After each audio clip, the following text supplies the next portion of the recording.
indeed exist and still exists as Rowan Sullivan's mother alongside Doreen Shields. We should be celebrating loving parenting and family, and this is the House's chance to do that. Kia ora.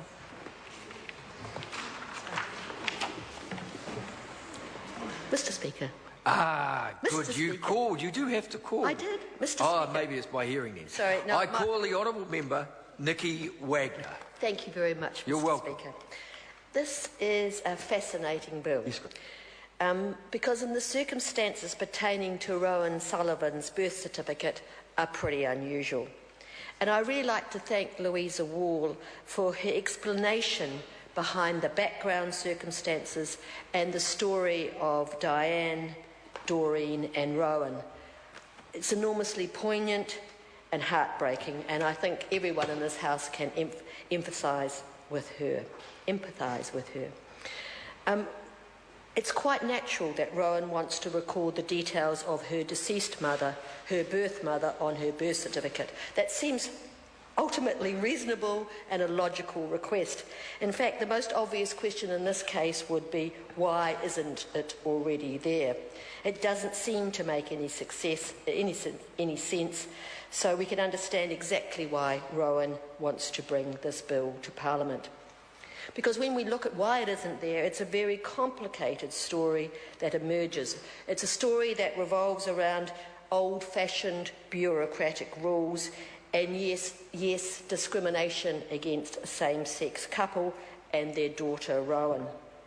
In fact, as Rowan explains, same-sex couples were unusual, or known same-sex couples were unusual back in the 90s, and Rowan's family was considered an anomaly. And her parents' relationship was officially unrecognised. Diane Sullivan and her partner Doreen Shields were Rowan's parents from birth, but the Register General of Births, Deaths and Marriages didn't allow both women to be listed on the birth certificate. Originally, Diane Sullivan, that was Rowan's birth mother, had been listed, and Doreen Shields would have liked to have adopted Rowan, but the two female names couldn't be allowed on the birth certificate. So the closest that Miss Shields could be linked to her daughter was as an additional guardian, which she did, but guardianship expires when a child becomes an adult at 18. Then the situation becomes even more heartbreaking and more complex, because Diane Sullivan died when Rowan was 19.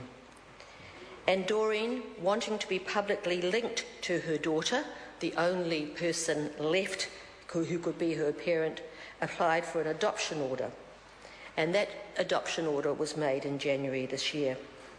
However, the adoption order required the removal of Diane Sullivan's name, which was an incredibly tough decision, considering it had only been a short time since she had passed away. And it seems a dreadfully unfair situation that Rowan could not have both her parents listed on her birth certificate. Following the passing of the Marriage Definition of Marriage Amendment Act in 2013, just recently, same-sex people are now able to marry and therefore apply to jointly adopt children. So this problem has disappeared. And had Diane Sullivan and Doreen Shields been able to legally marry, again, we wouldn't have had this problem. They would have jointly been able to adopt Rowan, and both would have been recorded on her birth certificate. As of the 19th of August, coming up very soon, same-sex couples will be able to jointly adopt, and this issue will no longer arise. The National is voting for this bill at the first reading to refer it to Select Committee and to allow the issues to be considered fully.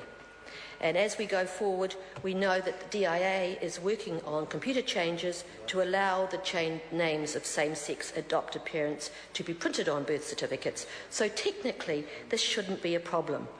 But we just want to make sure that there are no unintended consequences, and so it will be up to the Select Committee to work through the issues and make a wise decision about how this should be handled. I promote this bill to the House. Speaker. I call the honourable member,